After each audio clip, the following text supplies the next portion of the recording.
अगर घाट की बात करें तो देखिए आपको जो साइड की जो घाट की तस्वीरें हैं, पहले यहाँ पर काफ़ी ज़्यादा कूड़ा कचरा दिखाई पड़ता था, या यूँ कहें कि लोगों की जो उनके जो पूजा पाठ की जो सामग्रियों के जो अवशेष होते थे वो लोग यहाँ आकर के अमूमन फेंक देते थे। उसकी भी साफ सफाई का खास ख्याल रखा जा रहा है।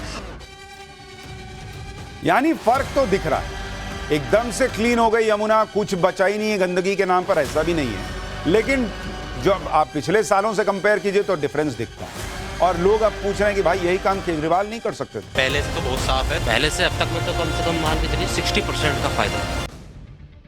खैर, पाठशाला में अगली क्लास जिसमें आपको बताता हूं दिवाली पर प्रदूषण को लेकर भिड़ गए टीम केजरीवाल और बीजेपी। अब छठ पूजा पर क्या बवाल होने वाला है। केजरीवाल के 10 साल वर्सेस बीजेपी के 10 महीने।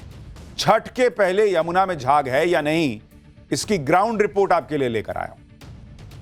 इस बार दिवाली पर पटाखे फोड़ने की परमिशन मिली तो लोगों ने पटाखे फोड़े भी, लेकिन जैसे की आशंका थी इसे लेकर राजनीति होगी वो हो रहा है। प्रदूषण को लेकर दिल्ली में बीजेपी और केजरीवाल की टीम आपस में भिड़ गई। जबरदस्त पॉलिटिक्स चल रही। इसके अलावा छठ महापर्व भी आने वाला है, तो उसे लेकर भी बीजेपी और केजरीवाल के बीच सियासत का नया राउंड शुरू हो गया।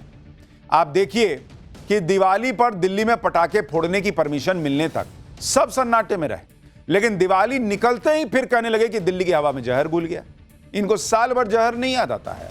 इसी तरह छठ महापर्व से पहले यमुना के सफाई अभियान पर भी सवाल खड़े किए जाने लगे। आरोप लगाया जा रहा है कि यमुना में जहर घोला जा रहा है। यानी दिवाली के बाद अब दिल्ली में छठ पूजा को लेकर बवाल होना तय। आज पाठशाला में इन दोनों तरह की पॉलिटिक्स का चैप्टर खोलूंगा। मिशन यमुना को लेकर केजरीवाल के 10 साल वर्सेस बीजेपी के 10 महीने की बात होगी। छठ के पहले यमुना में झाग है या नहीं, उसकी ग्राउंड रिपोर्ट दिखाऊंगा। दिल्ली की पब्लिक क्या कह रही है। सनातन के 2 महापर्वों पर हो रही पॉलिटिक्स की पहले एक झलक देखिए, फिर विस्तार से सब दिखाता हूं। पहले से तो बहुत साफ है, पहले से अब तक में तो कम से कम मान के चलिए 60% का फायदा। दिल्ली में सुप्रीम कोर्ट ने दिवाली पर रात को 8 बजे से 10 बजे तक पटाखे फोड़ने की परमिशन दे रखी थी। इसके बाद सीपीसीबी यानी केंद्रीय प्रदूषण नियंत्रण बोर्ड ने प्रदूषण के जो आंकड़े जारी किए उसके मुताबिक दिल्ली में सोमवार की रात 10 बजे एयर क्वालिटी इंडेक्स AQI 344 के पार पहुंचा, जबकि दिवाली से एक दिन पहले जब पटाखे फूटे भी नहीं थे यानी 19 अक्टूबर को AQI का लेवल ऑलरेडी 302 के पास था। यानी दिवाली में जमकर हुई आतिशबाजी के बाद भी AQI के स्तर में 50 से 60 अंकों से ज्यादा का फर्क नहीं आया। और यह सिर्फ इस बार की बात नहीं है, जब पिछले सालों तक दिवाली पर दिल्ली में पटाखे फोड़ने पर बैन लगा हुआ था, तब भी दिवाली के बाद AQI के लेवल हर बार 350 के पार पहुंच ही जाता था। मतलब यह कि दिवाली के दिन दिल्ली में वायु प्रदूषण का वही हाल था जो बीते कई सालों से नजर आता रहा है। लेकिन पिछले साल तक दिवाली में दिल्ली की सत्ता संभाल रही आम आदमी पार्टी पूछ रही है कि दिवाली के बाद प्रदूषण को काबू में करने के लिए आर्टिफिशियल रेन के वादे का क्या हुआ, जिस पर बीजेपी ने भी आम आदमी पार्टी पर पलटवार किया। मनोज तिवारी ने कहा कि दिल्ली की हवा को पिछली सरकारों ने जिस तरह से खराब किया है उसको सुधारने में थोड़ा वक्त तो लगेगा।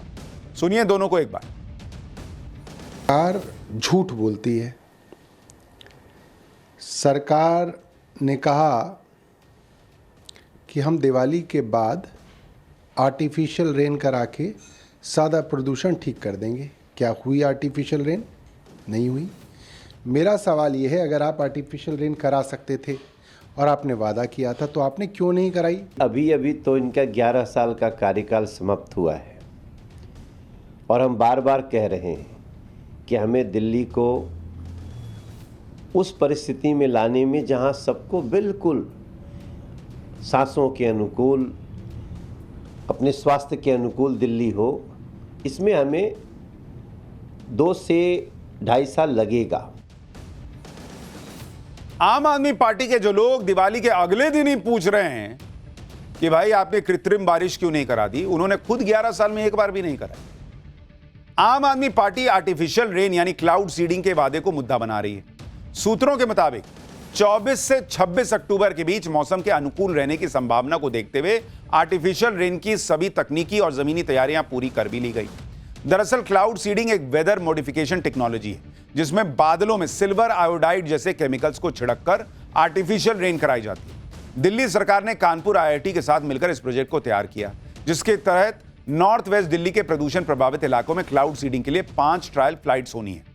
इसमें से हर उड़ान करीब 90 मिनट की होगी और 100 स्क्वायर किलोमीटर का इलाका कवर करेगी। इसके लिए उड़ानों को मॉनिटर करने वाली संस्था DGCA की पहले ही मंजूरी मिल चुकी है, लेकिन अभी मौसम विभाग की इस प्रोजेक्ट के लिए मंजूरी मिलनी बाकी है। और आईएमडी की मंजूरी के बिना यह उड़ान संभव नहीं है। आईएमडी की तरफ से इस प्रोजेक्ट के लिए रियल टाइम डेटा जैसे बादल का प्रकार, ऊंचाई, हवा की दिशा, इसकी जानकारी मिलनी होती है। इसलिए क्लाउड सीडिंग पर माहौल बना रही आम आदमी पार्टी को दिल्ली सरकार ने निशाने पर लिया। उनके ज्ञान पर सवाल उठाए। दिल्ली सरकार में मंत्री मनजिंदर सिंह सिरसा को एक बार सुनिए। कह रहे हैं जी कि क्यों नहीं जी क्लाउड सीडिंग क्यों नहीं कराई, क्लाउड सीडिंग क्यों नहीं कराई। मैं इन अनपढ़ों को बताना चाहता हूं, विरोध की आग में इतना जल रहे हैं कि सब कुछ भूल जाते हैं। जिसका नाम क्लाउड सीडिंग है उसमें पहले क्लाउड आता है फिर सीडिंग आता है, इसलिए पहले क्लाउड आएंगे तभी सीडिंग होगी, और जिस दिन बादल होंगे उस दिन सीडिंग भी होगी और बरसात भी होगी। एक तरफ आम आदमी पार्टी दिल्ली में हुई आतिशबाजी को प्रदूषण बढ़ने की वजह बता रही है, जबकि हमने आपको पाठशाला में बताया कि स्टडी है कि दिल्ली में प्रदूषण में जो पटाखों का रोल है वो भाई साहब मतलब ना के बराबर है। बाकी कितने प्रकार मैंने आपको बताया था कि किस तरह से जो पराली जलने का प्रदूषण होता है, ट्रैफिक से जो प्रदूषण होता है, उसका कितना मेजर रोल है। बीजेपी ने पंजाब के खेतों में जलाई गई पराली को दिल्ली के प्रदूषण की असल वजह भी बताया। दिल्ली के पर्यावरण मंत्री मनजिंदर सिंह सिरसा ने आरोप लगाया कि पंजाब की आम आदमी पार्टी की सरकार ने दिवाली से ठीक पहले किसानों को खेतों में पराली जलाने के लिए मजबूर किया, जिसके धुएं से दिल्ली में प्रदूषण का स्तर अचानक बढ़ गया। सुनिए मनजिंदर सिंह सिरसा। 4 दिन से क्या हरकत कर रहे हैं पहले मैं आपको दिखाना चाहता हूं डेट वाइज। ये दिल्ली की पराली को पंजाब के अंदर किस तरह से मुंह ढककर आम आदमी पार्टी जानबूझकर जो किसान नहीं पराली जलाना चाहते उनको जबरदस्ती पराली जलाने को मजबूर कर करके उनके मुंह बांधकर पराली जलवाई जा रही है। देखिए पहले वीडियो देखिए। ये देखिए तरनताल की है, ये बठिंडा की है, और सब में एक चीज कॉमन है।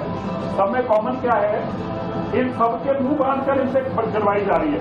किसान पराली नहीं जलाना चाहता, लेकिन किसानों को कहा गया और ये सारा माहौल बनाने के लिए उनके बकायदा मुंह पे कपड़े बांधे गए, और देखिए कपड़े बांधकर उनसे मुंह से पराली जलवाई जा रही है ताकि दिल्ली के अंदर इस पराली का असर हो।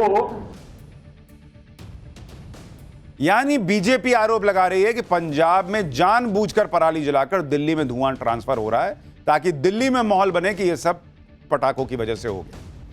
यह बीजेपी का आरोप। बीजेपी ने दिवाली के बाद दिल्ली में प्रदूषण बढ़ने के लिए पंजाब की आम आदमी पार्टी की सरकार और पराली जलाए जाने को जिम्मेदार ठहरा दिया।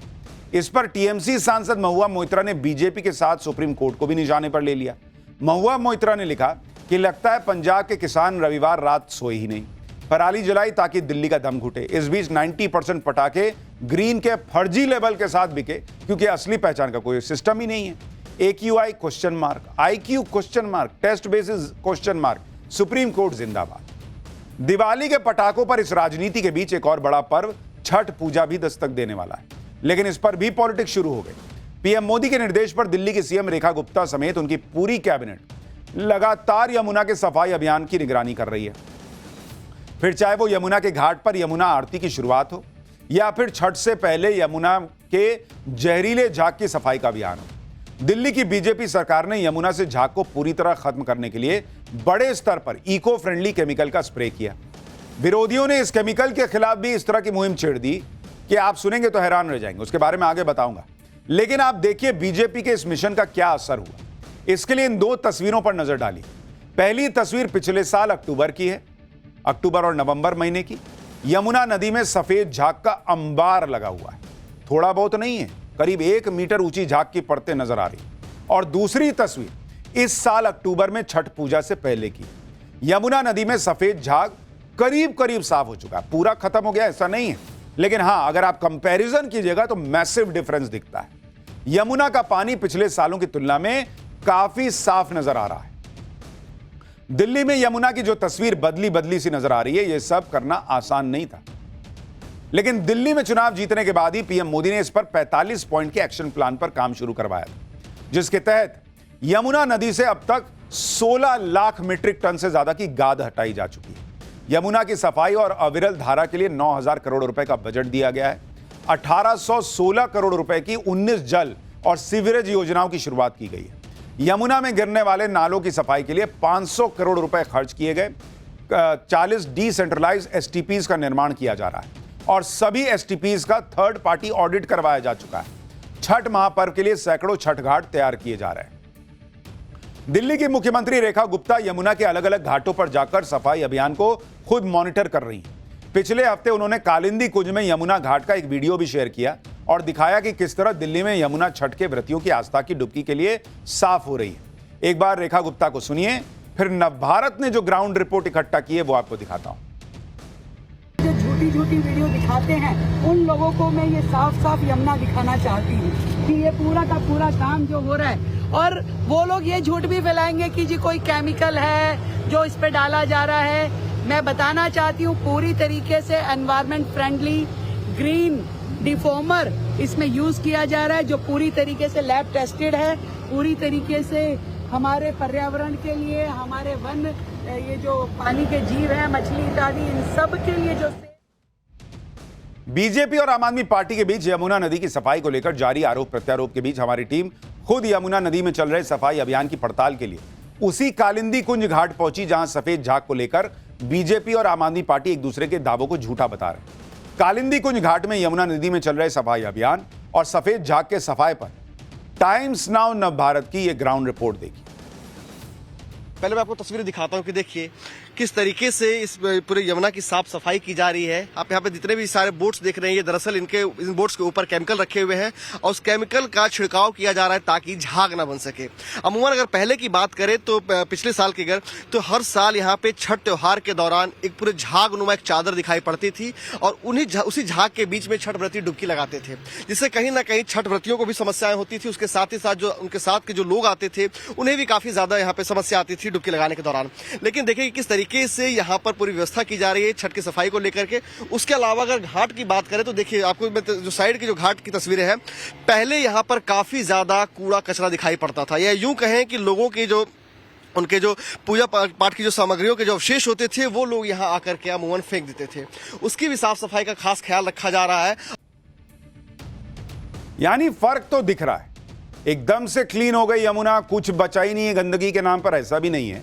लेकिन जब आप पिछले सालों से कंपेयर कीजिए तो डिफरेंस दिखता है और लोग अब पूछ रहे हैं कि भाई यही काम केजरीवाल नहीं कर सकते थे। छठ पूजा की तैयारियों में जुटे श्रद्धालु भी दावा कर रहे हैं कि उन्होंने पिछले 25 सालों में दिल्ली में यमुना की इतनी साफ तस्वीर नहीं देखी।